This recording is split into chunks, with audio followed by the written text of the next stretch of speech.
get started, but as was mentioned, there are refreshments in the back. There's, some sandwiches, some water, and some cheese and fruit, so you can always feel free to slide out and grab a bite if you need to. But good evening. I am so excited to see all of these wonderful faces here. Some I know and some I do not, so look forward to chatting with many of you one-on-one. My name is Dante Anderson. I am the Mayor Pro Tem of the City of Charlotte, and I also represent District 1, which I believe many of you live in District 1. I know some of you do. And so I would like to welcome you to my town hall. It's an absolute pleasure to see all of you. But before we get started, we do have the mayor here. She has joined us.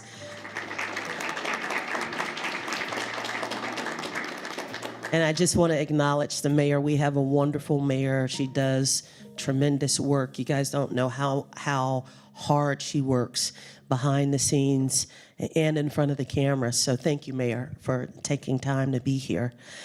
We have a jam-packed agenda for you, and the agendas are on your table.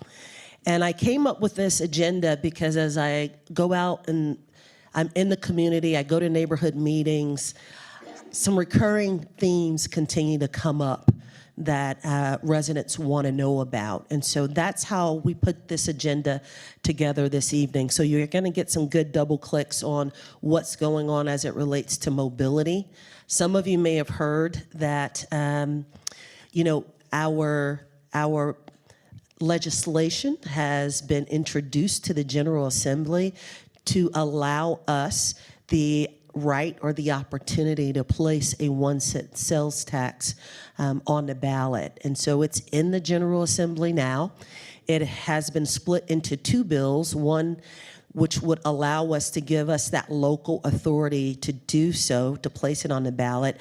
And then the other bill relates to the structure of our proposed transit authority that we have. This is a wonderful moment just to have the bill introduced.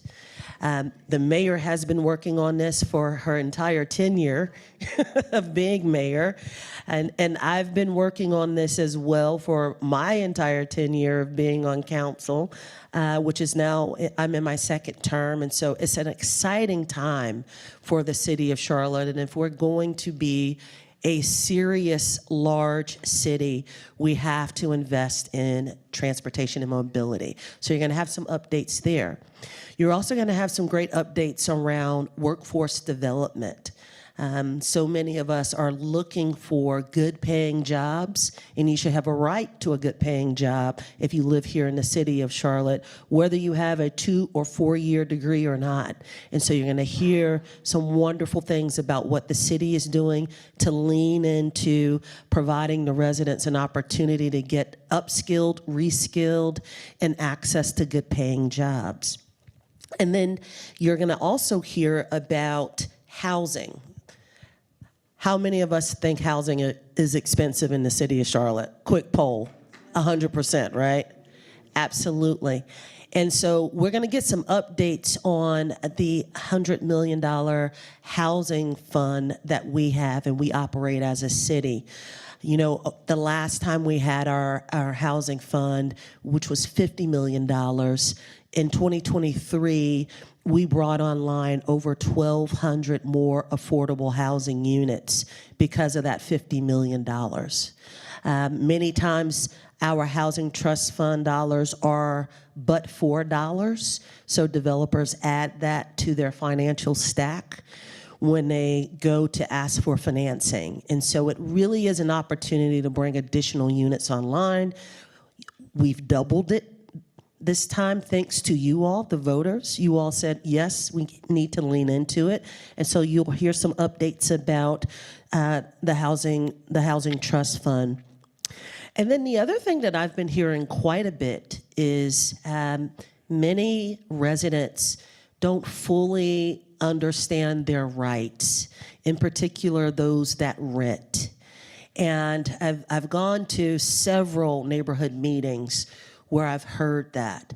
And there also have been conversations around Enlivian as well, and what tenant rights are with Enlivian, outside of Enlivian, and then what landlord rights are as well. So you're going to hopefully get some information to help you navigate that space a lot better, and then understand what the city provides, because the city does provide a lot of great services to help residents navigate that space. And then we have our library system, they're doing amazing things. Hopefully you all access the library system, but as I go out to community meetings, so many of our residents lean on the library system for digital access, for information and programming that they wouldn't be able to get access to, and to help educate their kids and get their kids access to additional information. So you're going to hear some really cool things going on with the library. So a ton of things going on. I'm going to ask you to hold your questions to the end, okay? Because we want to be fair and allow everyone to get through their presentation. So we did pass out some pens, and if you just have a burning question that you don't think you can hold, write it down, and we'll have a Q&A session at the end. But it's going to be a jam-packed session. And then, of course, I'll be around afterwards, and we'll just have a good time. All right, we'll get started with Mr. Cagle. You're going to kick us off? All right, thank you, Mayor Pro Tem. So again, I'm Brent Cagle. I'm interim CEO of CATS. Here to talk tonight about the transit system plan. First slide, please. So over the last 6 months or so, we've been talking about the transit system plan. Charlotte has a transit system plan that has really been built through community engagement over the last 20 years. A lot of outreach, a lot of planning. The plan is a good plan. It's a solid plan. It addresses our mobility needs from the transit side. The issue with the transit system plan is, as we have worked through the understanding of the draft legislation, it is not financially feasible as the plan is currently sitting, i.e. it's not fiscally constrained. So what we have been doing over the last few months is looking at how we can honor the plan that's in place in a financially feasible way. We're in the process right now. The process is overseen by the Metropolitan Transit Commission, of which the mayor is the chair, and they will be meeting on May 28th. They meet monthly, but it's really the May 28th meeting that they will be meeting to discuss and hopefully make final decisions on an updated transit system plan. And that's what this process shows, is in late spring 2025, May 28th, that brings us to an adopted transit system plan or updated transit system plan. So what's in the plan? The first element of the plan is what we call Better Bus. And Better Bus is just that. It's the plan, it's the elements of the plan that address fixed route bus service. So in every transit agency across the country, the backbone of every system is bus. I know we think a lot about rail, and we love the Blue Line and the Gold Line, and we're excited about the opportunity for other rapid transit corridors. But the fundamental truth is bus is the backbone of every system. 60% of our riders are bus riders, and most of those riders are dependent on transit. They don't have a reliable other means of transportation. They use transit as their primary means. So what will Better Bus do? And the other exciting thing about Better Bus is this is one of those things that, you know, when we talk about light rail projects or commuter rail projects, those, you know, it's a little bit of deferred gratification, right? From the day we start, 10 years later, a project is delivered. With Better Bus, from the day we have additional funding, you start to see improvements. And within 5 years, on the bus side, those service improvements are rolled out. And so it's a 50% increase in service in the first 5 years. We call it 15 for 15. The 15 top routes in our system will move to a 15-minute frequency. And when you think about those 15 routes, those are what I call monster routes, right? Those routes are huge. They constitute 60% of total bus ridership. So it really moves the needle in an impactful way for a lot of those riders. For the other routes, all of those routes will go to 30-minute or better frequency. So again, all riders are impacted positively, and 60% of our ridership, their routes are going down to 15%. It also shows a full implementation across the county of microtransit. Microtransit is something that we just launched a pilot program on in basically the North Lake Mall area, Huntersville, Cornelius, and Davidson. It's going very well. And what microtransit is on-demand service. Think about it similar to Uber or Lyft. Instead of going to a bus stop and waiting for the bus to come at the time we say it is, you go onto the app and you schedule your ride, and they take you to where you want to go inside of the microtransit zone. So it operates very similar to Uber and Lyft. The difference is it's affordable. It's $2.20, just like standard bus fare. The other thing we would see are some technology improvements with signal priority, help our buses be more efficient as they move through the city streets. Addition of paratransit services. And then on the capital side for Better Bus, we hear all the time, one of the top 3 things that our riders want is more amenities at the stops. Shelters, benches, pads, so that they're not having to stand, on the side of the road with no amenities. Within the first 10 years of the program, we will be able to roll out 2,000 additional bus stop amenities across the system. That's everything, like I said, shelters, benches, and other things. Also included in Better Bus is a long-term solution for renovating the Charlotte Transit Center, or the CTC, and constructing a new bus facility at the Charlotte Gateway Station. Next slide. So when we talk about rapid transit, the rapid transit corridors, we have already identified through the plan rapid transit corridors. And the rapid transit corridors are rapid transit corridors because that's where transit demand is. When we think about the Gold Line, for example, and its extensions, the Gold Line services Central Avenue and Beatties Ford Road. Those are the top 2 bus routes today. There is transit demand in those corridors. The Red Line, the Northern Corridor. Right now, the Northern Corridor constitutes just about 53% of total express ridership in the county. So these corridors were not randomly chosen. They were really chosen because that's where transit demand has been for many years, and where it will continue to be and grow into the future. So our rapid corridor plan consists of the Red Line, which is commuter rail, which is a little bit different than light rail, what we have now with the Blue Line. It's the Silver Line East and the Silver Line West, and we'll talk a little bit more about those. In the plan, they've always been envisioned to be light rail, but we'll talk a little bit more about that in a couple slides. The Gold Line extension, east and west, again, streetcar for that service. And then the Blue Line extension, again, light rail is the current vision, but there are some options, and we'll talk about that in a minute.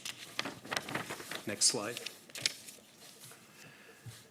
So as we were developing our scenarios, we said, what are the principles? What are the rules of the road as we start to do this to develop a financially feasible plan that serves the corridors that exist? So the first rule or principle is the Red Line in each scenario is always the first rail project.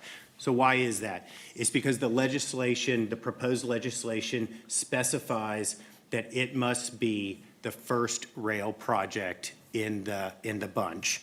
The time frame. We've always talked about the transit system plan as a 30-year time frame from beginning to end, right? All projects delivered inside of 30 years. So that's another of our operating principles. On the bus side, each scenario fully delivers the newly defined Better Bus program utilizing 20% of the transit sales tax revenues. The funding split, and this goes along with the bus, inside of the proposed legislation, no more than 40% of the transit dollars can be spent on all rail projects, i.e. there's a rail cap of no more than 40% of total transit funding associated with the new tax that can be invested in rail projects in total. And then the commitment. Our commitment is that all corridors will be served. When we talked about those rapid transit corridors, our commitment is that all corridors are served.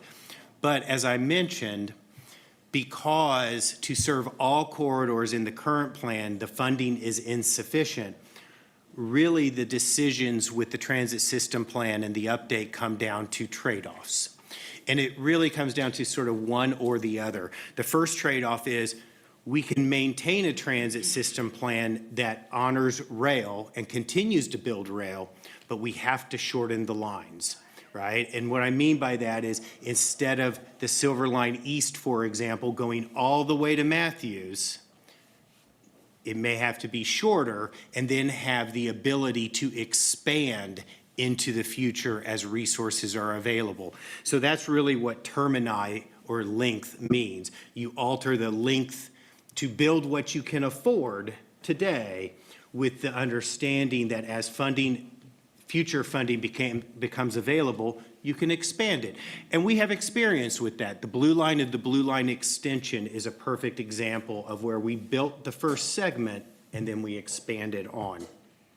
The other option is to serve the entire corridor, but to serve it using bus rapid transit.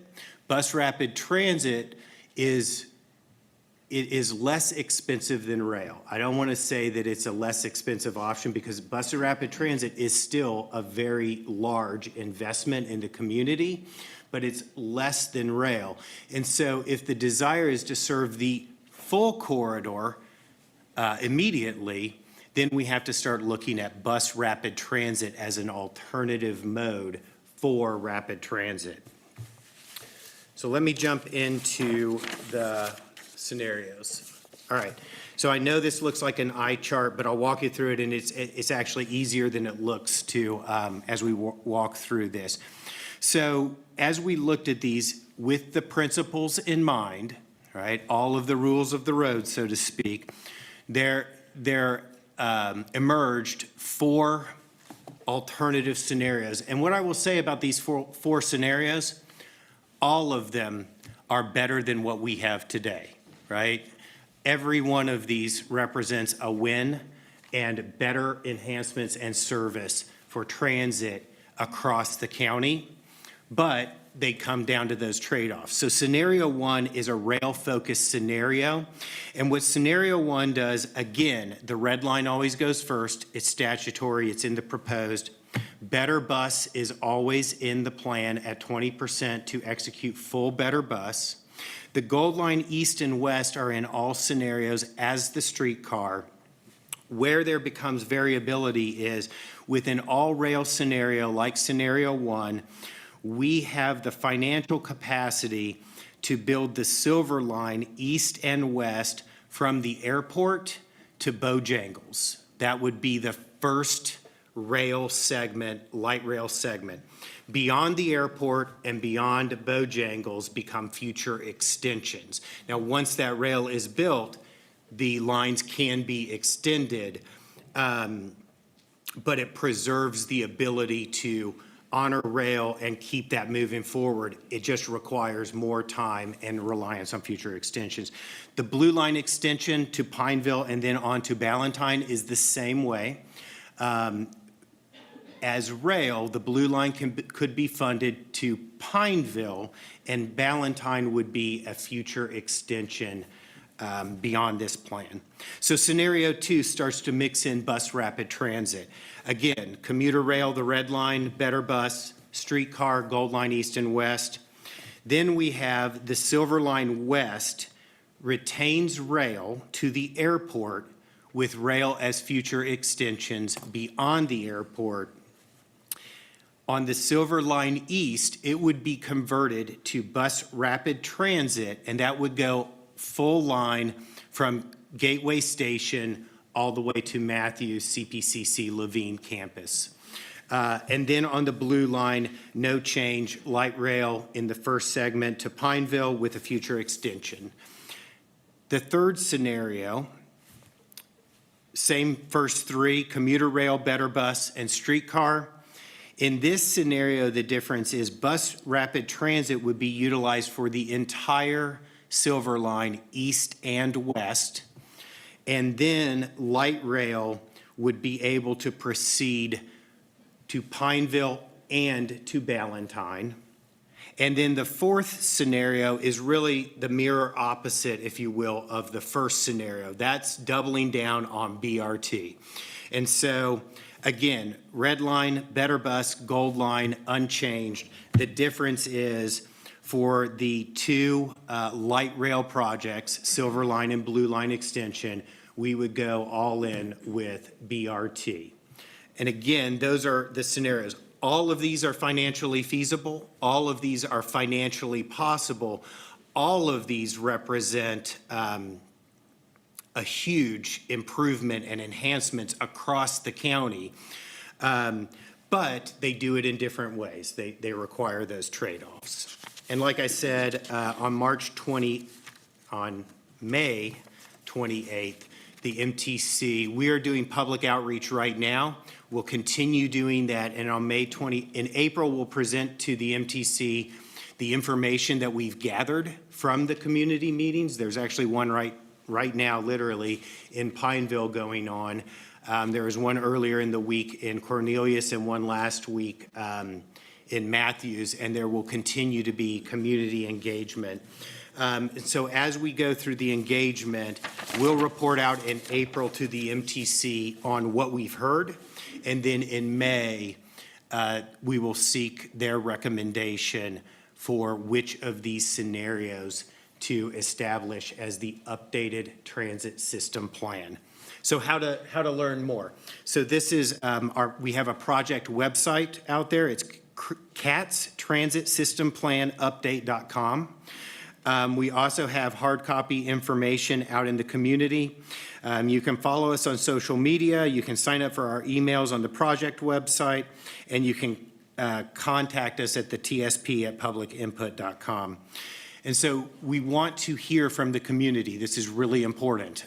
These are really generational kinds of decisions, right? Because as we make these investments, these are 30 years worth of investment. So it's really important to get community feedback as we ask the MTC to really make that hard choice, but the choice that's needed as we move forward to make enhancements in the community when it comes to transit.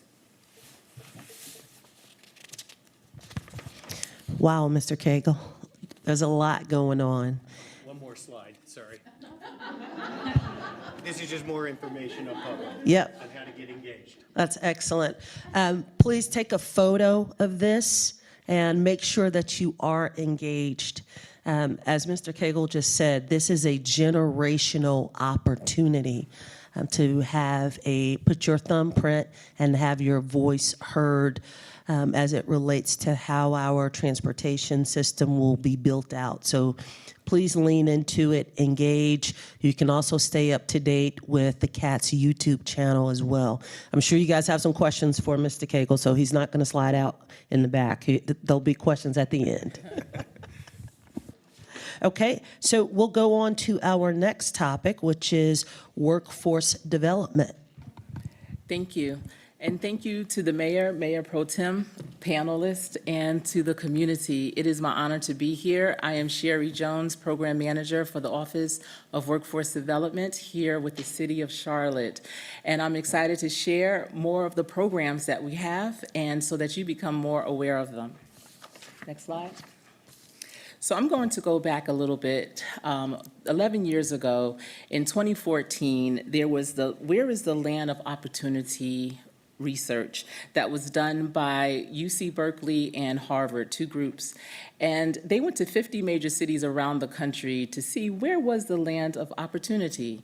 Charlotte was one of those cities, and unfortunately, in this study, Charlotte ranked 50 out of 50. And it was saying that a child born in Charlotte had a greater chance of remaining in poverty. And they looked at economic mobility, intergenerational mobility, transportation, housing, and education. When we got together as a community with the city, county, organizations, businesses in the community, we all knew that there was more that we needed to do. The city of Charlotte, being an employer, decided, okay, listen, we're going to implement some great workforce development programming. I'm going to bring you forward just a little bit, if you can click. And Where is the Land of Opportunity has been updated in 2024. And now Charlotte, the city of Charlotte, is ranked 38th out of 50. And we are the third fastest growing in all of those cities that have been measured. And 38th is great, but it's not the best. And that's our goal, is to continue to climb and do even better. And that's going to take all of our efforts. Next slide. So with the Office of Workforce Development, we're doing our part and by implementing these key programs. So we have registered apprenticeships, and we have become a sponsor for apprenticeships in 2016 with our first occupations registered in 2017. Currently, we have 63 apprentices across 5 different departments within the city of Charlotte. We are now apprenticeship ambassadors. We were designated that by the federal government in 2023 because of our robust apprenticeship programs. We have 18 registered occupations, and we are very proud of that. Career Training Academy, that's another program. You may have heard it as called CTA, and that has 2 legs. The CTA program has an internship, and that is for individuals that want to get skilled up, reskilled, have an opportunity to learn a new career within the city, within one of our 22 departments, and all you need is a high school diploma or GED. Our other leg is a co-op, understanding that social capital is very important. A lot of college students are not graduating with experience, and with this, it's a 6-month program, and their latter part of their college studies, they get to work in a position that is aligned with their program of study, as well as recent college graduates. And we have 32 occupations that have been identified for the Career Training Academy. In 2022, we revised our education assistance policy to include tuition prepayment, which is in collaboration with Central Piedmont Community College, where the city will pay for employees to go back to school to upskill and reskill for internal mobility, and they can acquire an associate's degree, certifications, or one-off courses like Excel or anything doing with IT, just a lot of different programs so that they can be in better positions for those jobs in the future. We have also included career coaching in 2022 for employees to help them with career pathing, with their next move. And many employees have taken advantage of that so that they know that they're not stuck. And we have Education to Employment, which is one of our newest programs. And I'm so happy to be here because we are actually in the recruitment and application process right now. We do have a resource table just across the hall with more information. So with this, we have partnered with CMS Schools, and we hire high school graduates right out of high school, 18 years old. We had our first cohort last year where we brought in 17. This year, we're looking to bring in 29 recent graduates from high school from the class of 2025. This is a game changer. It has helped them so much. Our first cohort, their stories have been just dynamic. The things that they have been able to do, things they didn't think they were going to be able to do, how supportive they are now with their families. They are not in a job, they are on a career path. And that's something that is, commendable for them to take that leap. CMS, if you didn't know, has a program, 3 E's. They want high school seniors to be on a track to either be employed, enlist in school, or to enroll in school or enlist in the military. So working with the city of Charlotte, we are the E for employment. We also have our community talent development, and that is where we support community organizations that have programs that upskill and reskill the community. Next slide, please. And this is a grant-funded partnership, and these are some of the organizations. You can see them on the screen if you want to take a picture so that you can share it with your family and friends, or for yourself if you're looking to get upskilled and reskilled. These are really good organizations. And it also helps with credential attainment and access to quality employment and good jobs. Next slide, please. The plan. And if you see in that watermark, that is one of our apprentices in our lift station technician position. And the plan for our Office of Workforce Development, the vision is to cultivate a vibrant, diverse, and skilled workforce system that enables residents to obtain sustainable employment and businesses to access skilled talent. The mission is to champion innovative, evidence-based workforce initiatives and solutions that meet the dynamic needs of our employees, residents, and business community. Next slide, please. And as you can see here with this image and all those puzzle pieces, and the city of Charlotte is part of that puzzle, we are all in this together. With 22 departments, over 400 different occupations, over 8,400 employees. We are public servants, and this puzzle represents the service that we provide for our community, for ourselves, because we're also part of this community, and that's to be a convener, an investor, a leader, an influencer, and a connector of people, places, and things. If you want more information about our programs and how we can work together, please be sure to email our email address, workforcedevelopment@charlottenc.gov, and we will be sure to get back with you. And again, we have more information about our Education to Employment program in the resource room just across the hall, and we will be honored to support you because we need it and you need it, and we're in this together. Thank you.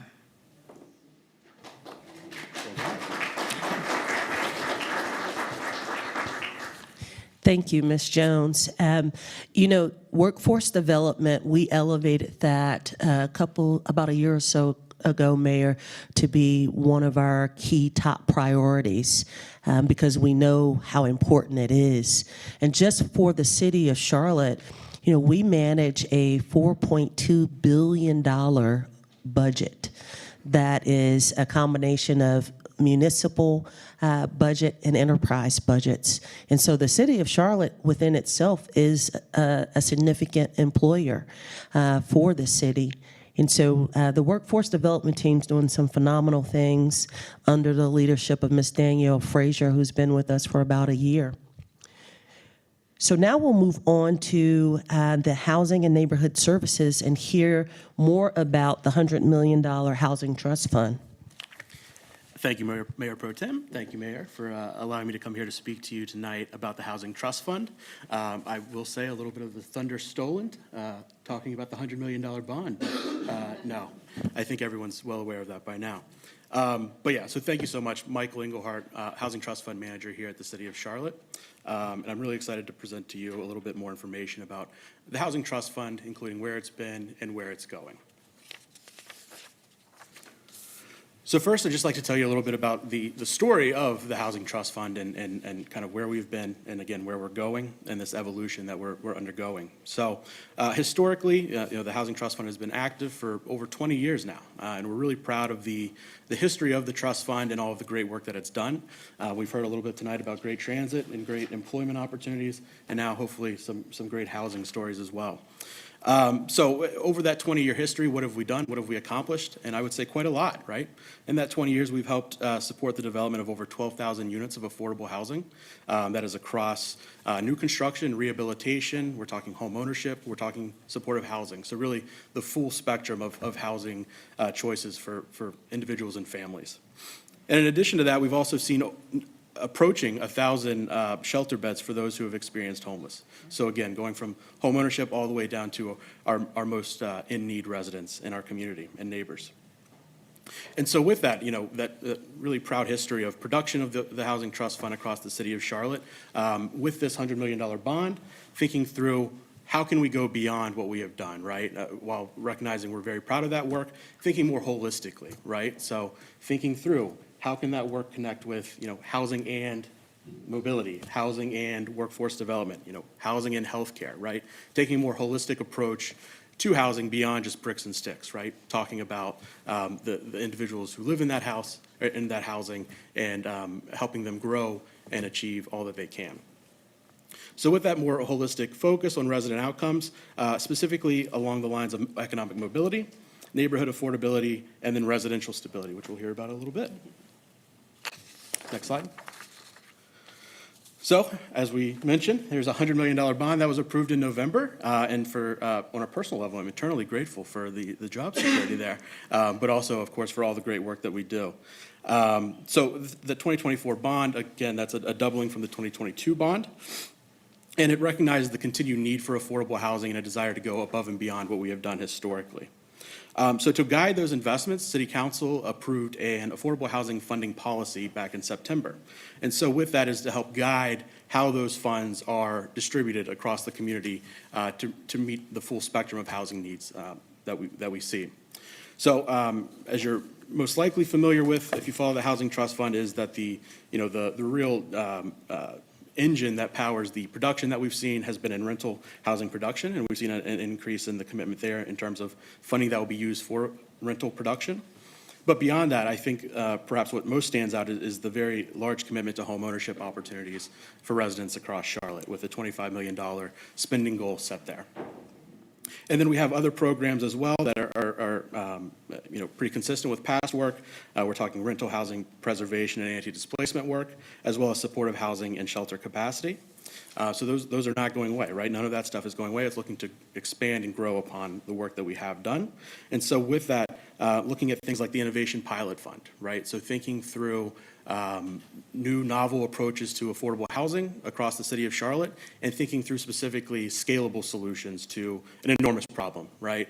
The affordable housing crisis is national, it's global, and it's especially here, right? So we're really excited about sort of these incentives that we can have in place in terms of identifying some real concrete steps into the solutions there. And then in addition, speaking of transit and all that work that's going into that, thinking through how we can get out ahead of some of those transit initiatives and secure housing for residents who benefit from that transit, right? And thinking through how those transit options connect them to employment, connect them to healthcare, connect them to the whole full spectrum of human need, right? Again, going back to that housing and model of thinking beyond just the built environment. And then lastly, to ensure that we're doing what we're set out to do and ensuring that we are meeting the needs the best that we can, some funding set aside for administration and evaluation to track those efforts. So beyond the spending goals that were set out by City Council, they also identified bond investment priorities that go beyond those categories and kind of transcend those categories across the different ones, right? And so first and foremost, that's priority populations. So a strong focus on home buyers, which I mentioned before, is illustrated by the increase in commitment to those efforts, as well as our working class residents, lower wage workers, households at risk of displacement, and vulnerable populations. So again, still serving that full spectrum of folks across our communities. And then next, location priorities. So really thinking through where we can strategically deploy these. And with affordable housing, I don't have a ton of time to go into it tonight, but it gets really tricky with affordable housing development whenever you're trying to identify specific target areas. And so thinking through how we can deploy those funds in the most effective way to meet those, to provide housing choice in those locations that may not historically have housing choice.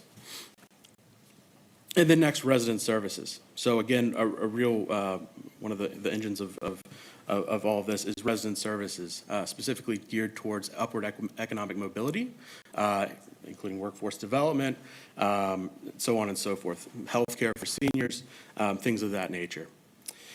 And then next, partnerships and leverage. These kind of go hand in hand with resident services because oftentimes it's not developers themselves that are doing this work, right? They are finding partnerships, and that's something that we're really looking to incentivize moving forward, right? Is activating and leveraging the existing nonprofit network that we have across the city of Charlotte to ensure that those resources that are out there, right, are connected to the residents who live in the housing that the city supports, right? And then lastly, I mentioned this before, but innovation. Thinking through bold ideas that have scalable potential. Next slide. And so what is the Housing Trust Fund? I get this a lot whenever I'm out and about and folks ask me what I do. What is the Housing Trust Fund? And I think there's a lot of lack of clarity about what it is, so I'm hoping I can dispel some of that this evening. So the Housing Trust Fund is a gap financing tool. So whenever you're talking about affordable housing, what you're really talking about is a real math problem, right? Ultimately, what you have is because you're charging lower rents to make it affordable for folks, developments generate lower income, right? There's less income to be attained through affordable housing development. And so that creates a problem whenever you're looking to build affordable housing because affordable housing is largely built off of debt. And if you don't generate enough income, you're not going to generate enough debt to actually build the product that you're talking about. So the Housing Trust Fund is where that missing puzzle piece fits in. And it was mentioned earlier that the Housing Trust Fund is last in dollars, and that's absolutely correct, right? The Housing Trust Fund funds that go to those developments are last dollars in to close that gap. And so we provide low-cost capital for the following activities, including construction, as well as rehabilitation, infrastructure improvements, and then property and land acquisition. There's a very prescriptive language in general statute which outlines what this work can do, and those three things are what's covered by the general statute. Next slide. And then most important, or not most importantly, but also of importance is what the Housing Trust Fund is not. So the Housing Trust Fund is not a grant. We have done grants in the past, and no issues there, but we do provide loans for over the past few years. And the rationale behind that is, as long as our funds remain in a development, right, there is no opportunity for our affordability goals to not be met, right? So hypothetically, years down the road, a developer looks to sell a property and it's past, all of our restrictions that we have in it. If our funds are remaining in there, ultimately the city would need to be paid back at that time, or those funds can be absorbed by through a transfer, if approved, can be absorbed in order to maintain that affordability into the long-term future. And so because of this, developers must prove economic viability and demonstrate a repayment strategy, right? So there is a significant amount of underwriting that goes into these deals to ensure that we're minimizing the risk against the city and also providing much-needed housing to the residents of the city of Charlotte. Next, the Housing Trust Fund is not a rental subsidy or voucher program. We get this quite a bit in terms of what the Housing Trust Fund is. Again, going back to the previous slide, it is for construction, it is for infrastructure, it is for acquisition. It does not provide rental subsidy or voucher program. Next, the Housing Trust Fund is not a housing locational service. While we assist anyone who does reach out to our office in terms of connecting them with the right resources, that is not what the Housing Trust Fund does. And I would really encourage those who are in need of housing to call 211. Of course, if you call me and get me, I will connect you with the resources that you need to, but you could just skip a step if you'd like. And then lastly, the Housing Trust Fund is not a housing provider. One of the big misconceptions is that the city does not own or manage any properties. Okay. Next slide. So how are these loans provided? It's a fairly prescriptive process in terms of how it works, and it's also very cyclical. There's typically 2 cycles in a year, one in the winter, which we're currently in the midst of, and then one in the summer. And so what ultimately happens at the beginning of that is that staff issue a request for proposal. What we do is we take the fine work that the city council and the mayor's team have put together in terms of the affordable housing funding policy to build a guiding framework of how those funds will be deployed, and then we issue that RFP. Next, developers reading that RFP in great detail respond to all of the things that are listed in there to address, a whole gamut of response items. So we at the city review and underwrite those applications, specifically focused around developer experience and reputation, as well as financial analyses, locational analyses, a review of resident services, and then our planning staff conduct a site plan review as well. And so then next, once we underwrite and analyze the deals, what we do is we take them to city council and make recommendations. From there, it is in city council's hands to vote and make funding awards. And that date this year would be April 28th. So yeah, please stay tuned. And the next slide. So why does it matter? I think everyone in this room, it sounded like from the beginning of tonight's presentation is aware of how high housing costs are, right? They're rising, and they're rising much faster than incomes. So that combined with a limited supply and a growing population create a real crunch for a lot of the residents of our community, right, our neighbors. It's very likely that everyone in here knows someone who has maybe been priced out or had to look elsewhere than where they would have optimally desired, right? All the work that we do is to push back against that trend, right, is to provide that full spectrum of housing affordability for residents who want to live here, because we'd like them to be here. And then, of course, economic uncertainty. Beyond everything going on in the macroeconomic world, there's also rising construction and financing costs that are really putting a pinch on housing development in general, not just affordable housing, but also even market rate development, which has slowed in recent past year or so.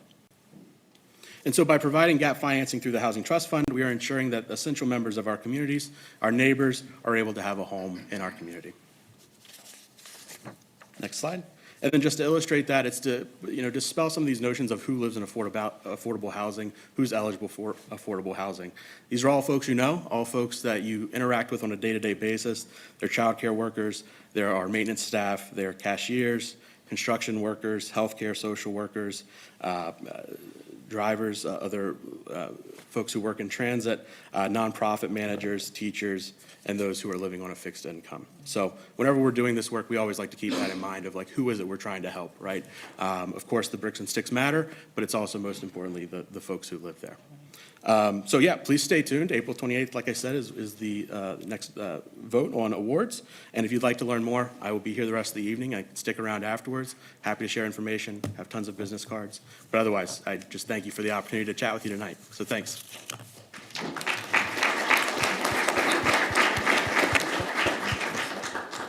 Thank you, Mr. Engelhardt.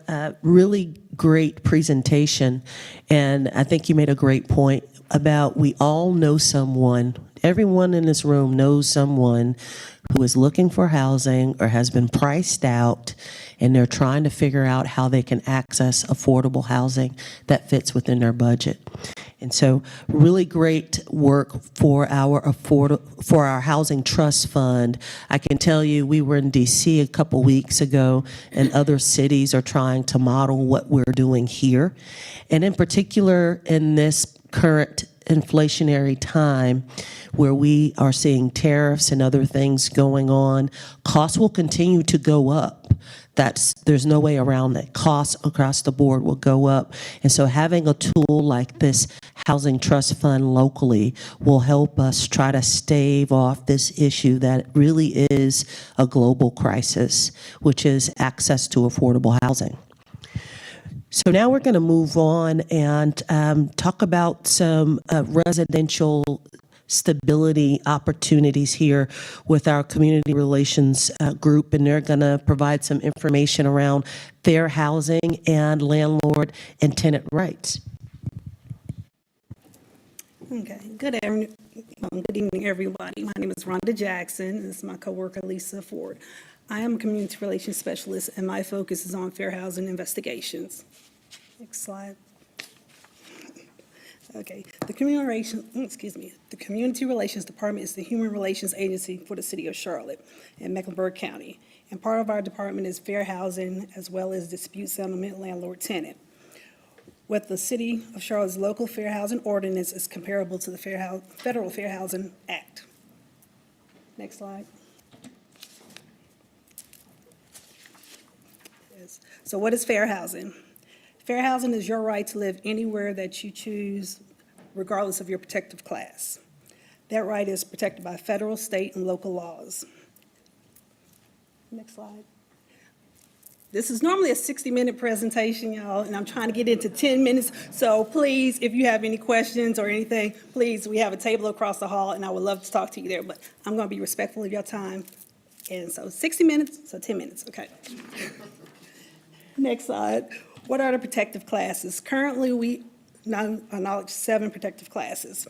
And those protective classes are race, which is not to be confused with the color of your skin. Race is characterized by physical traits that may be common among people of a shared ancestry. National origin is would be the nation of where a person is born or where that person's ancestors come from. Sex in the federal and local Charlotte ordinance now refers to male and female. The current administration have removed sexual orientations and gender identification. We have familiar status that pertains to someone with the custody of a child under the age of 18. I got them all, yes, I got them all. Let's go. Next slide, please. Okay, it's my role, and there's 4 other people that are investigators for fair housing, does fair housing investigation. Our role is as investigators for the City of Charlotte. When we receive a fair housing complaint, from those who believe that they have been discriminated based on the 7 protective classes. Our jurisdiction covers the City of Charlotte and unincorporated areas of Mecklenburg County. We conduct interviews. We ask for documentation to review and see if it matches actually policy and what the law says. Next slide. To rent, lease, or sell housing, refuse to sell a housing because of someone's protective class. Set different terms and conditions for individuals. Falsely stating housing is not available when it actually is available, discriminating advertisement, and telling someone that they can't live in a certain area. Next slide. Okay, as of August 22nd, 2022, the City of Charlotte has put in a policy as source of income protection. And the source of income is receiving a Social Security check, social disability check, child support, or inheritance towards your income. So apartment complex or property cannot say, hey, we don't accept that as part of your income. Please note that is only for properties that are receiving funding from the City of Charlotte or Mecklenburg County. Please.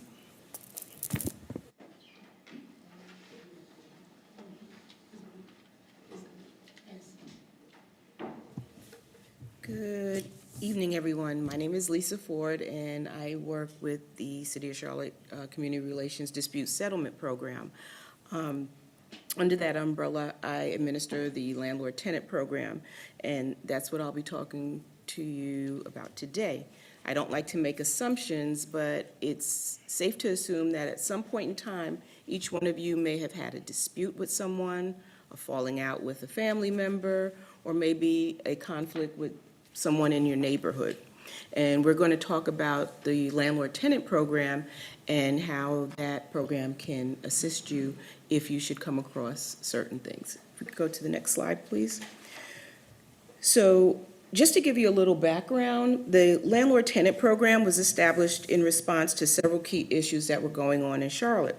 Landlords sought a way to address property damage that was caused by tenants, while some tenants faced challenges in covering the cost that was necessary for repairs. Additionally, the City of Charlotte aimed to streamline the repair process for code violations. So to tackle these concerns, a collaborative effort was made involving landlords, tenant advocates, local government, and that led to the creation of the landlord-tenant program, which has been in existence since 1990. Next slide, please. No, we can stay right here, sorry. So some common types of landlord-tenant disputes are maintenance repairs and issues, neighbor complaints. Sometimes you might be living in an apartment complex or a neighborhood where you have noisy neighbors or a lot of noise after hours, barking dogs.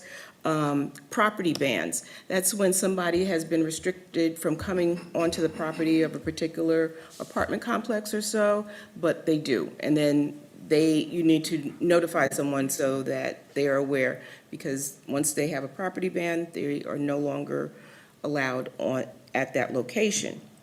A common one is lease issues and violations. So sometimes, you're pretty excited, you get your apartment or, wherever you're renting, and you just sign away and you're not really going to look at that lease until something pops up. And that's where you can, or a person could encounter lease violations or issues. Another big one is rental payment disputes.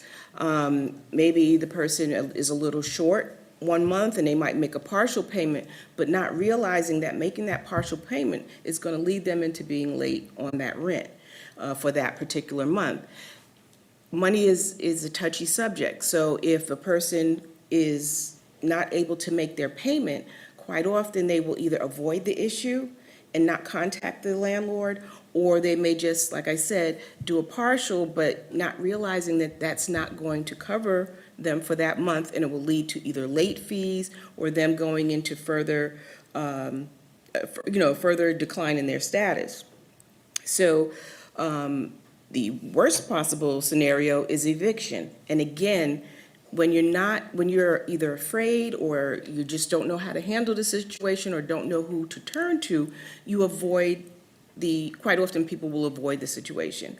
And rather than, they may not be aware of a lot of the resources. Our mediation services, and I'll get into that in a few minutes, well, not a few minutes, really short, but our mediation services are free. That's free. We all like free. And so I'm going to talk about that a little more. So what is mediation? It is a voluntary and confidential process where a neutral third party, who is the mediator, helps the disputing parties sort through their issues, talk amongst themselves, and they get to decide what it is they would like to do, as opposed to if they go through the legal process, and there's nothing wrong with the legal process, but mediation offers an alternative where they can set the tone and decide on how they want to move forward. And especially when you're facing like a rental situation where you're past due, once you get to the point where you have to go to court, you don't have a lot of options. But if a person is aware of our mediation services and other agencies that we partner with, then there might be an opportunity to work something out prior to getting that eviction notice, okay? So, like I said, it's a voluntary service. I might send out a request for mediation between two parties, but if one person decides they don't want to participate, it's not something that we could force. But please keep in mind that you still would have the opportunity to seek legal services. So this is a good first step to avoid court, to avoid having to come out of pocket for legal services. So the role of let me just step back for a minute. We also have a pool of volunteer mediators. They're doing this because they want to, not because they have to.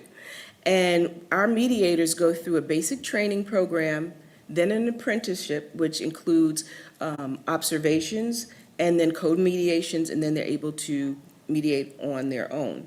So I can talk to you after this is over if anybody's interested in learning more about our volunteer opportunities to become a mediator.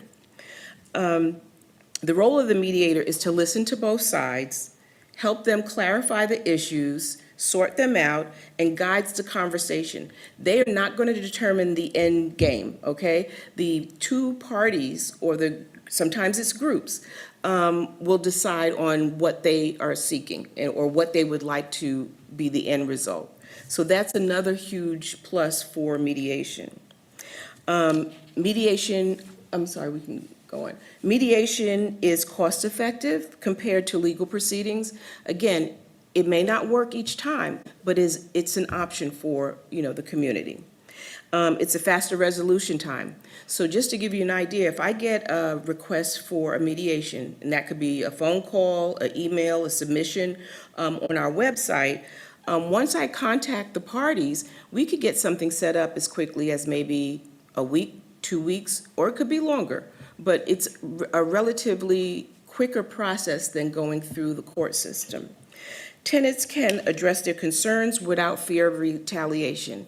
And I have heard that a lot, that if they make a complaint, that there may be some type of retaliation from the landlord. And we have plenty of great landlords here in Charlotte, but as anywhere, there are some that just don't abide by the rules and make it very difficult for our tenants here in the community. Okay. So, another benefit is that both parties can gain a clearer understanding of their rights and responsibilities, because we can hold a mediation virtually. That's a benefit where you don't have to leave your home. You don't have to take off of work and sit in court for half a day or a whole day. And some people just don't like being out in the public, especially after COVID, but it's a convenience. We also can hold mediations in our office. Or in some cases, we have held them at the apartment complex. So, how do we get our referrals? The intake process I just mentioned earlier, through emails, submission on our website, or a phone call. Interested parties can contact us that way. We do a brief assessment to make sure that we can actually mediate their particular situation, because sometimes we might get other calls that could involve maybe, say, child custody or divorce or child abuse. Those are things that we don't mediate, okay? Scheduling a mediation is very easy. I send out information via email and let them know exactly what information I need as far as contact information, and then I can set out letters either via email or certified mail. The mediation session looks like this. The mediator is going to facilitate it, but they are there to guide the two parties. They're not going to take over that meeting. It is for the parties to sit there and be able to communicate with one another and let the other party know what it is that they're seeking or what they expect. The mediator is going to focus on identifying the interests and exploring options. That's key, to talk about different options. Sometimes when you go to court, you may only have one option. Can you pay or not? Whereas here with mediation, maybe you're going to set up a payment arrangement. Maybe you decide, you know what, I can't afford to stay here anymore, and then we can talk about a move-out plan, and where it may not impact your credit report. And see, that's, again, it's key to address it in the beginning so that it doesn't get so far where you don't have options, right? So if an agreement is reached, then the mediator would write it up. It's almost like a gentleman's agreement. But they're going to write up the agreement based on what the two parties have agreed to, not what the mediator interprets, but exactly how the two parties have stated it. And if necessary, a follow-up session can be scheduled. I just had a case not too long ago, about a month or two ago, and this situation had been going on for months, and the person needed to move to a different unit based on some specific needs that they had. The property management team was willing to work with them, but they just couldn't come to agreement.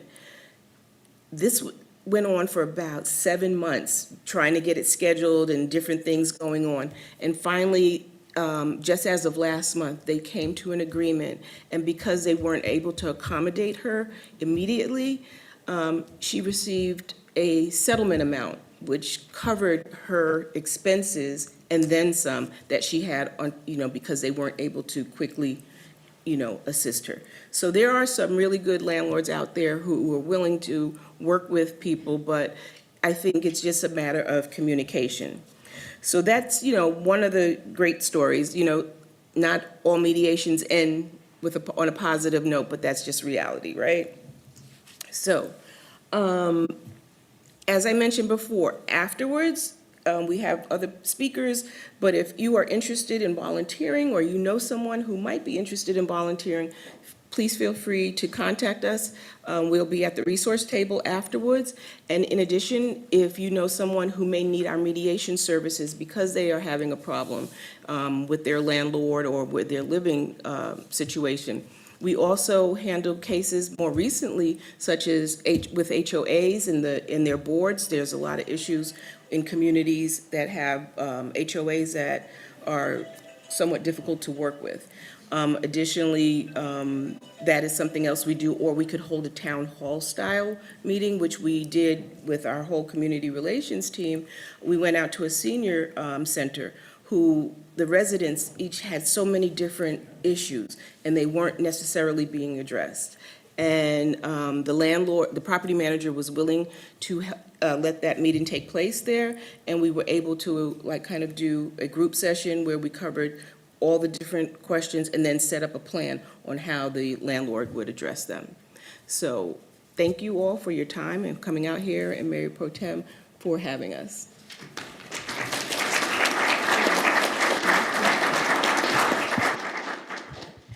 Thank you, ladies, both of you. I leaned on the community relations team for a couple communities in District 1 that were having issues. The First Ward Apartments in Siegel Point, which were in Livian properties, and they came out to a meeting on a Saturday morning and helped residents figure out how to navigate that process. So 2 key takeaways. They'll be across the hall and you can ask more detailed information. But 2 key takeaways: the city's mediation services cost $0.00.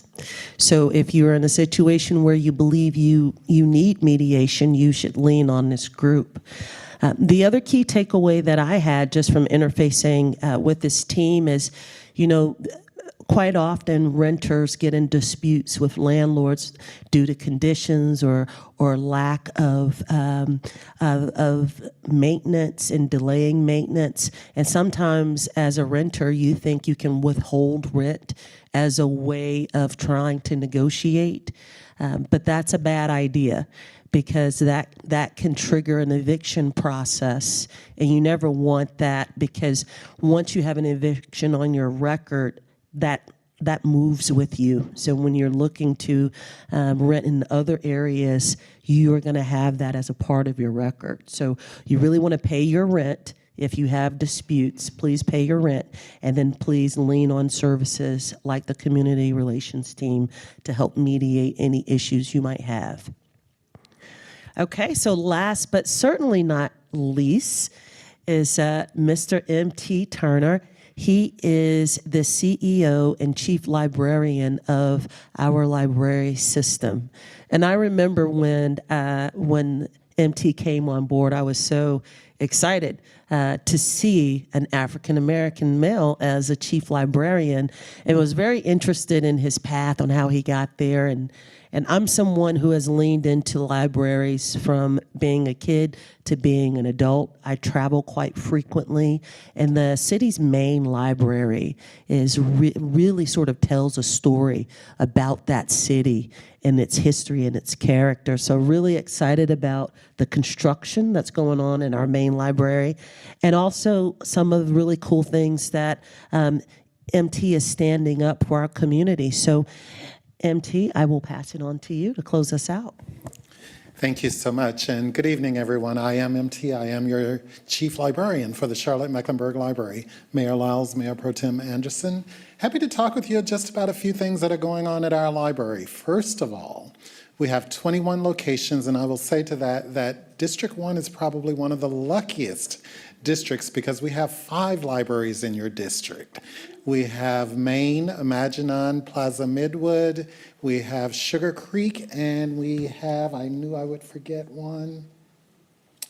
We have our library administrative center in there. But all of them are on the light rail except for Plaza Midwood. So you can go all the way from South Boulevard Library all the way out to University City Library and hit 5 different libraries in one day. So again, you are probably one of the luckiest districts there is. Happy to speak with you just for a few minutes tonight about, on behalf of the 450 staff who work across all 21 of our libraries. If you didn't know it, we do have 21 libraries, and many of them are in the Uptown campus. We are a busy library, and I'll first of all say thank you for keeping us busy. For the last year, 2024, we circulated 8,679,000 items just because of you checking out books and materials.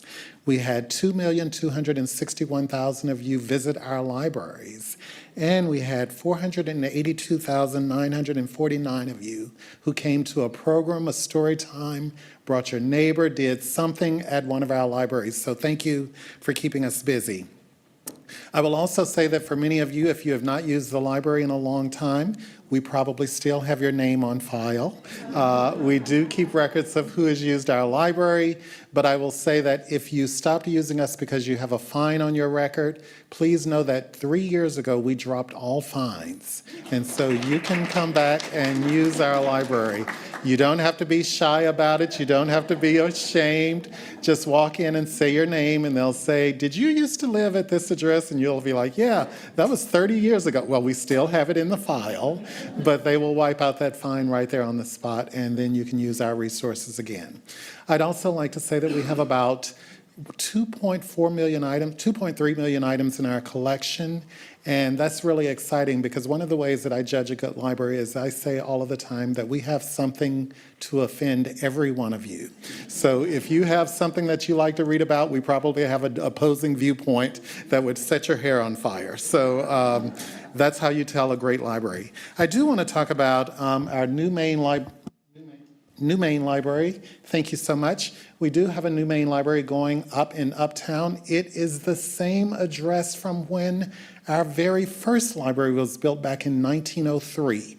We have done nothing but kept the same spot. This is the third iteration on that spot. For those of you who used it a few years ago, the entrance was on 6th Street.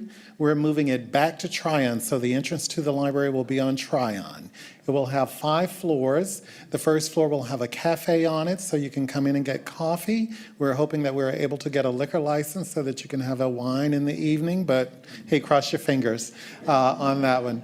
We will also have a floating, the collection, which will be all of our popular titles, but it will also be the main entrance into the McGlowan Theater. We are combining the entrances, so if you want to get into McGlowan, you will come in through the front entrance of the new library. It will also give you access to the Duke Energy Library that's on the mid-block plaza side. On our second floor, we'll have a lot of opportunity for you to engage with our staff, either through our technology centers, through our computers, through our maker spaces. We'll have all of that. On third floor, we'll look like a regular library. We'll have all of the collections on the third floor. On the fourth floor, if you're interested in your genealogy, your history of your family, Mecklenburg County, Charlotte, or North Carolina, you'll be able to find all of that on the 5th floor. And on the 4th floor and on the 5th floor, we'll have a destination reading room, which will be an open space that you can come and see exhibits and that type of thing. I'll also say that there will be 2 outdoor terraces on that building. So you will be able to sit on the 2nd floor and look out on the Tryon Street, as well as on the 5th floor and look out on Tryon Street from a higher level. But we're really excited to bring that to you. Next slide. I also wanted to tell you, I keep turning this off thinking I'm advancing the slide. That shows you how tired I am. But I also want to tell you about a couple of new things that are happening. We are going to move 2 of our libraries, the West Boulevard Library and the Sugar Creek Library. So Sugar Creek is in your library district. And so we will be moving it from its current location, which is on Tryon Street, that is shared with the police department. We'll be moving it a little bit out to the Eastway Tryon intersection. Do you know where that Kimbrell's is located? There used to be a Target. We're moving it right there. Now, the police department and their 6 of them in here, are the best neighbors that we can have in our Sugar Creek Library because we're in a joint facility. However, we know that everyone is not comfortable walking into a building where the police department is on the other side of the wall. So the police department needs more space and the library needs more space, and both of us are working to make this happen. We are hopeful that that library will open in 2027. Next slide. If you're interested in hearing about it, there's some of the details of it, but that's the old library, just in case. But if you will take a picture of that QR code, that will be a survey that you can use to tell us what you want to see in that library. We're currently right now asking you what you would like to see in that new library, and so we're excited for you to give us your opinion on it. Across the hall, we have a resource table set up. There are the hard copy surveys in both English and Spanish. If you just want to pick one of those up, drop it off with us, drop it off at one of the libraries, and just say, get it to Sugar Creek or get it to MT, and we will get it. But we do want your opinion about our new libraries. But again, that QR code is active for that. Oh, I'm getting ready to advance the slide again by pressing the off button. Advance the slide, please. I also want to tell you about Molly. Molly is our mobile library. Many of you probably grew up with a bookmobile library. It's the same thing. But we call it Molly, the mobile library, and we're really excited about that. It goes out into our library deserts, places where there are not libraries right now, and we serve the population there. It works just like a regular library. You can ask for a book. We'll bring it to you 3 weeks later. You check it out for 3 weeks, drop it back off the next time you're there, or at any one of our libraries. That team goes out and they are really, really great. We have both English and Spanish speakers on board most of the time, so we can serve just about all of the popular languages that are spoken here in Charlotte. But we are so excited to tell you that last year, if you'll advance the slide, Molly has a sister named Mila. And Mila will be going out this year, and Mila is a technology lab, and it has computers on it. So it will go out into the neighborhood. If you live somewhere and you don't have access to a computer, we'll bring the computers to you. There will be 5 workstations on the bus, and you can use it. I think the times are something like 90 minutes to an hour, 2 hours, but you just register for it, and it comes out to different neighborhoods. It does not have a set schedule, so you just have to go online and see where it will be. Molly has a set schedule, and it makes a rotation through all of the locations. But we're really excited to bring you Molly and Mila. And then with our next slide, you have been an absolutely wonderful audience. And I always say, when you've had a wonderful audience, you ought to give them a gift. So that gift is from MT. Thank you so much for your time.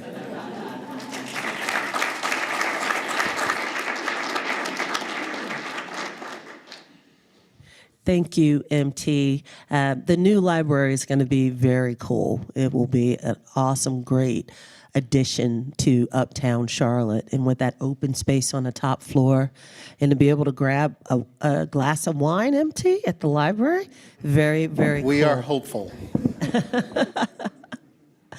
Excellent. So we're at the point where we are going to have a Q&A session, and we have a microphone. If you can raise your hands if you have a question. Let's see, how many of you have questions? And I'll call on. Anyone have any questions? No? Well, there's one question in the back.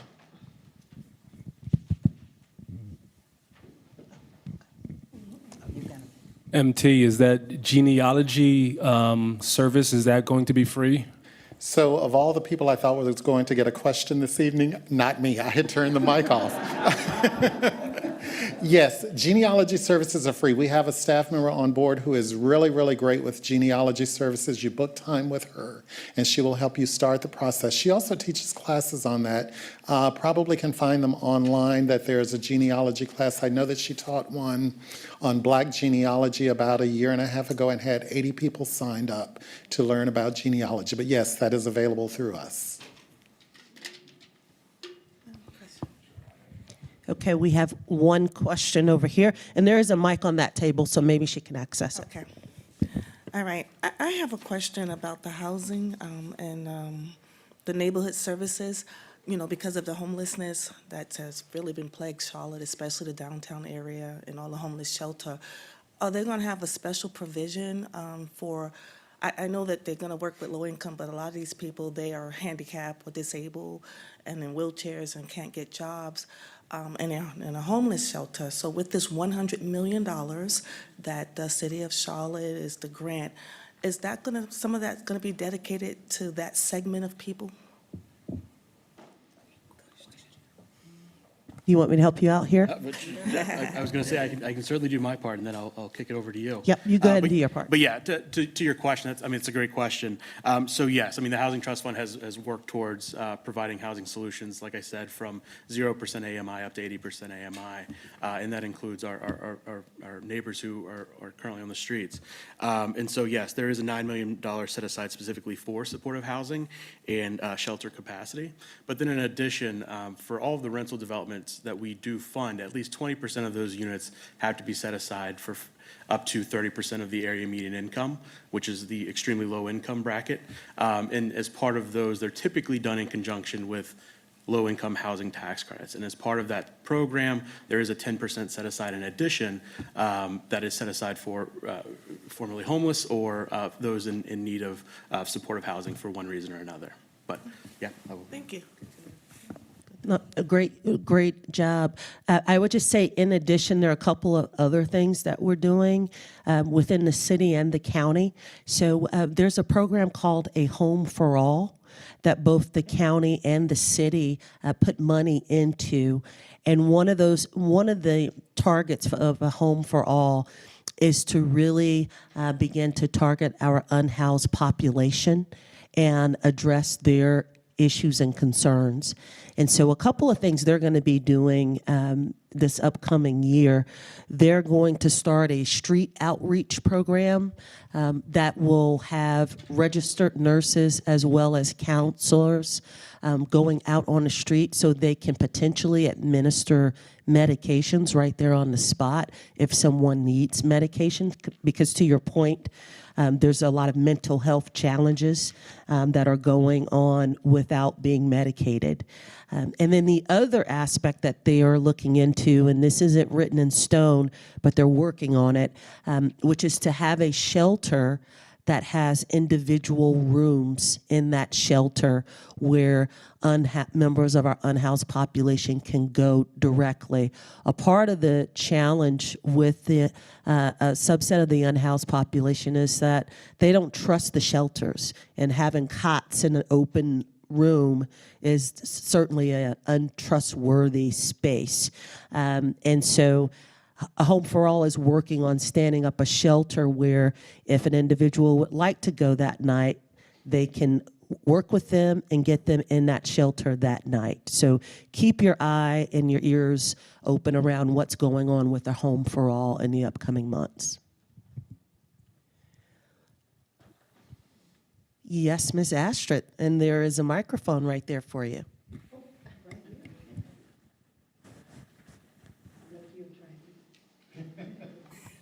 Thank you so much. This has been so enlightening, and I appreciate, the amazing collective wisdom in the room here. I'm going to go back to you, Mr. Engelhardt, about the Housing Trust Fund, and this might be for Mayor Pro Tem Anderson as well. When anybody applies or a developer engages with the Housing Trust Fund, I'm assuming that this covers not only homeownership but also rental properties, correct? Yeah, that's correct. So the Housing Trust Fund funds both homeownership and rental. Are there any provisions to make sure that renters have some kind of control in their rents, meaning that those rents are not going to go up? We know tax credits provide those provisions, but what about the Housing Trust Fund? If they have money from the trust fund, would they be guaranteed if they are 20% AMI, if they are 30% AMI, that their rent is not going to increase for however many years? I don't know if there is already, but we see this continuous abuse in our community about people being displaced because they cannot pay. I don't know whether they have tax credits or not, and I don't know whether they're violating their agreements or not, but would this be an opportunity for our community to know that the Housing Trust Fund is going to be equitable and helping them in that way? Yeah, no, that's also a great question. And so first, I would say if you have any concerns about any specific properties and you're curious if they are city-funded, please don't hesitate to reach out, and we will investigate and find out to determine whether or not they are. But to your question about are there any protections in place, so one of the things that was included in the most recent RFP was a preference for developers who, for existing tenants, would cap any rent increases, right? So we're talking about families who have lived there, and to be fair, there have been gross increases across the board, not just for renters, but also for developers, specifically around insurance, which is creating some real challenges. And so they have leaned into heavier rent increases to offset those. But what we're asking through in the RFP is to say, hey, recognizing that challenge that you're facing, but also recognizing that you have existing residents here who are, maybe they're income-restricted seniors, what have you, who don't have that ability to go out and earn an additional, $200 a month or what have you. So having that preference in place to ensure that those cost increases are not passed on to existing tenants. Right? Excellent, thank you. And I just wanted to suggest, MT, that maybe Molly and Mila could be in these new properties that are going to be around so they can be a part of it. Most certainly. Thank you. Thank you, Astrid. Great question. Any other questions? Okay, I see one in the back. Yeah, my question's for Brent. I was wondering who gets to decide which of those four, different directions gets implemented, and if it is, in my opinion, probably unfortunately the fourth, that's probably not going to spend all the money. Where does the rest of that money go towards? So the answer to your first question is the Metropolitan Transit Commission will make the decision on the updated transit system plan or choosing a scenario. To the scenarios, while not every scenario costs to the dollar the same amount, all scenarios basically exhaust the available funding over the 30-year period. Which sounds counterintuitive because BRT is less expensive, but there's more BRT and less rail, right? And so while BRT is less expensive, there's more of it, and LRT is more expensive, so there's less of it. That was the easiest way to say it, I think. Okay. Other questions? You guys are a quiet group. It must mean that the panel has done a great job. First of all, let's give them a round of applause.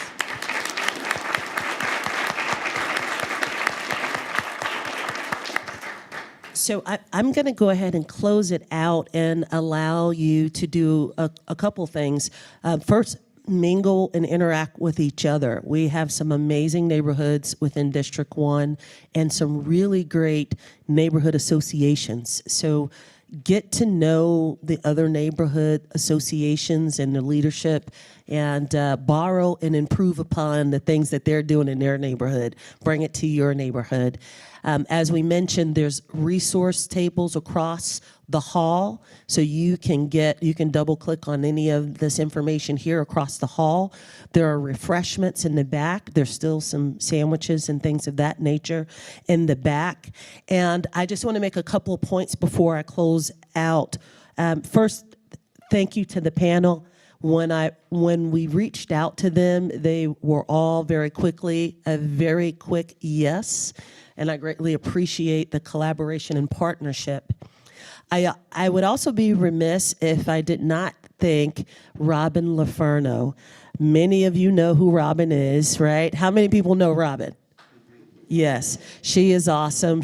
I call her my chief of staff, and she does an amazing job of answering your questions and routing your issues to the right place. And she put this whole thing together, and she had support, of course, from the constituent relations team. So I want to thank Robin explicitly, and then the constituent relations team as well. And then I want to give you just a couple updates. Probably about 8 or 9 months ago, I started the virtual office hours, and some of you have taken advantage of that. As you know, Robin and I push out information via our email list, And I lean very heavily on my neighborhood association presidents. So we push information out to them, and then hopefully they're cascading it down to the rest of the neighbors. But one of the things I do is every month I have a multi-hour virtual office hours where you'll get an email from Robin, and you just fill out a form, an intake form, and we try to get the right representatives from staff on the call to address that issue quickly. It's a way that we can very quickly address issues that may have been lingering. So please look out for those emails. It happens every single month. And then in May, on May, I believe it's May 17th, on Saturday, May 17th, myself and Chair of the Board of County Commissioners, Mark Jarrell, and then Chair of the CMS School Board, Stephanie Sneed, and Councilmember Molina will hold our third annual Eastside Intergovernmental Summit. It will be at the Bowplex on the East Side, and you'll see more information about that. We have tried to work and collaborate more intergovernmentally, and it's been a great event for the last couple of years, and it'll be a really great event as well. We're going to lean into the mobility aspect of that this year, and you'll hear more about that. But just mark your calendars for that. The Bowplex is a wonderful investment on the east side that the city and the county and others have done. And so it's a great opportunity to showcase that investment on the east side. And lastly, you see several CMPD officers peppered throughout. I just want to thank the CMP officers of District 1. They do an amazing job of working with the community, of responding. We've held numerous roll calls in neighborhoods throughout District 1. If your neighborhood is interested in having a roll call, a CMPD roll call, which is when CMPD, they change their shifts, and they'll come out. They've come out to parks. They come out to schools, they've come out to apartment complexes, and it's a wonderful opportunity to see the presence of CMPD, but then also neighbors come out as well. You can get to know your officers, you can ask questions.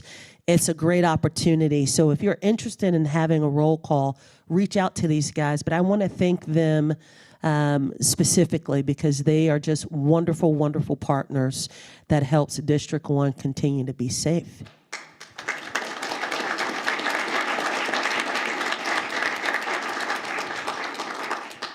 And with that, I'm going to go ahead and close out. Mayor, did you have any words you would like to say before we close out? This is a fantastic meeting. I actually learned things that I should have known better. Come down here and to learn things that the staff is doing. I just want you to know that the people that work in this community, they do it because it's really public service. And we're so grateful for so many of you that stand up and get this done. I hope that all of you know that this is a great city. We're growing. We are having growing, what do you call it, like when you're kids, you're having problems because you're growing up too fast and maybe your dress doesn't fit or your pants are too short. But we will get there. But it's because of you that we will get there. We will only be able to do the things that we're doing because of your support, the many times that you show up, and the many times that you let us know what works and what doesn't. And we're grateful for that. So thank you very much for being here this evening.